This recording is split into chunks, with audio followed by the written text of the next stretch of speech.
मी सभागृहात जात असताना भास्करराव एका कर्मचाऱ्यासोबत वाद घालत होते आणि कर्मचाऱ्यांसोबत वाद घालत असताना त्या कर्मचाऱ्यांना असं म्हणत होते की ही व्यवस्था काय सत्ताधारी पक्षाच्या बापाची आहे का.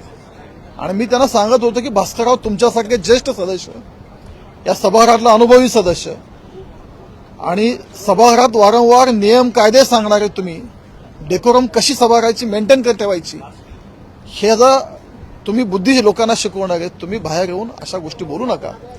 सत्ताधारी पक्षाचा बाप वगैरे काढू नका.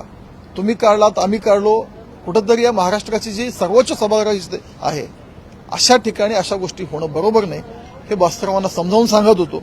पण भास्करराव काय समजून घेण्याच्या मनस्थितीत नव्हते. कदाचित त्यांना जे अपेक्षित होतं की विरोधी पक्षनेता त्यांना मिळत नाही. सभागृहाच्या आतील जे व्यथित झालेले भास्करराव आहेत त्यांचा फ्रस्ट्रेशन त्यात बाहेर जाणवलं. महाराष्ट्राच्या राजकारणात वैचारिक मतभेद असतात, पक्षपरत्वे काही विचार वेगळे असतात, पण हे करत असताना कोणाच्या पक्षाचा बाप काढायची संस्कृती या महाराष्ट्रात नाहीये. आणि त्याचीच मी समज आणि विनंती करत होतो की असं तुम्ही बोलू नका. पण भास्करराव ते ऐकून घेण्याच्या मनस्थितीत नाही. भास्करराव एक अधिकारी होते, कर्मचारी होते, त्यांना बोलत होते.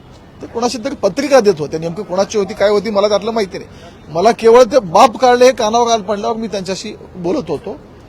आणि मला वाटतं की भास्करराव इथून पुढे समजून घेतील. अशा चुका त्यांच्यासारख्या सदस्याकडनं अपेक्षित नाहीत. भविष्यात सुधारून घेतील अशी अपेक्षा मी त्यांच्याकडे व्यक्त करतो.